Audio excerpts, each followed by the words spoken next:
नमस्कार, जय जगन्नाथ। आज आपको आमे ओबीसी सर्वे विषय आलोचना करछु। एठी आपन जणे देबाको ओबीसी सर्वे कौन काहे की हुए तो ओबीसी सर्वे कथा कौन पाई ओडिशा सरकार 23 वर्ष परे माने पड़ला आसंतु तार विषय जानिबा। पर आम राज्य रे पाखा पाखी 54% ओबीसी वर्गर लोक बा भोटर अछंती। Odisha state commissioner for backward classes chairman पद दीर्घ 23 वर्ष है खाली पड़ी आम ओडिशा रे। एप्रति कौन सरकार ध्यान देना 23 वर्ष बीतीगला एठी देखो आज ये सरकार मन पड़ुची जे ओबीसी वर्ग कहीं आग को राज्य में ओबीसी वर्ग संरक्षण रखा रिजर्वेशन रखा 27% अन्य राज्य मानक किंतु बड़ दुखर कथा आम ओडिशा रे ये रिजर्वेशन ओबीसी रिजर्वेशन जोटा ताहा नाही आम राज्य रे 208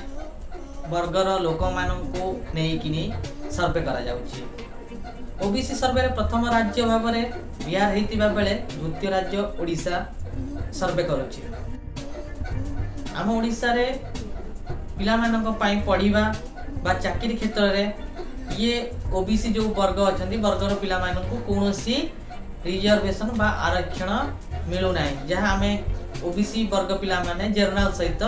समान हिसाब रे ओडिशा रे विभाजन करा जाउची। किंतु ओडिशा रे आम राज्य ओडिशा रे स्वतंत्र किछि गोटे ओबीसी वर्ग पिला पई सुविधा बा संरक्षण रखा जाय नै। ये ओबीसी वर्ग पई गोटे धोखा। संवैधानिक विधि व्यवस्था जहाँ अच्छी से हिसाब रे हमर जो जातिगत संरक्षण रखा जायछि। आमे देखिया गले एससी जाति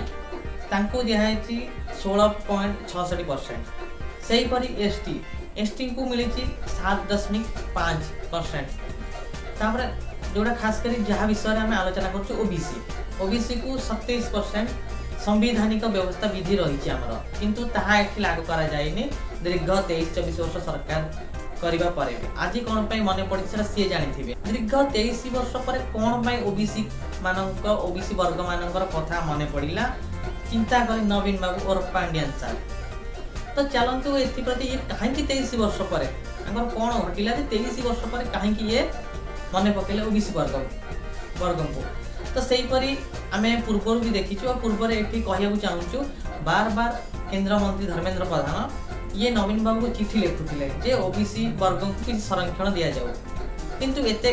घटना घटिला परे बार बार कहला परे भी चिठी लिखला परे नवीन बाबू बा पांड्यान सार एप्रति ध्यान दौन कि सुकर्णपात करूनथिले। किंतु आज एमती कौन हो गला 23-24 इलेक्शन पाखे आसला एठी आंकर मने पड़िला जे ये किसी गोटे सर्वे करिया जातिगत जाति को नहीं किसी कार्ड खेलिबा जहाँ इलेक्शन आगु अछि तो सेमिति ये होची नवीन बाबूंकर गोटे अभ्यासगत भोट आसिले ये नोट दे लोक कौन से कले बड़े कौशल गोटे प्लान करके भोट हाथेबार गोटे सुकल्पित प्लान तो एठी एते वर्ष बीती गला एठी आसिले आउ किछि उपाय न पाए लास्ट जाति कार्ड खेलिया चेष्टा कले ये नवीन बाबू जानि जानती एटा बिहार की यूपी नुह बिहार यूपी रे जाति को नहीं राजनीति करा जाए एठी ओडिसा जाति की नहीं राजनीति केबे करा जाए ना किंतु सबुठु बड़ कथा होउची एठी बार बार कहिला परे भी सुनना तापरे ओबीसी वर्ग कथा चिंता कले चिंता आगुरी कौन कर सरकार आज कौन मन पड़ा ये तो ओबीसी वर्ग पिला बहुत अच्छा ना तांको कौन पे रिजर्वेशन मिलू ना तो ओबीसी पिला को जमती हम चाकरी क्षेत्र में हो शिक्षा क्षेत्र में हो ना को ओबीसी लिखिदेले हो जीवनी कि ओबीसी वर्ग को कौन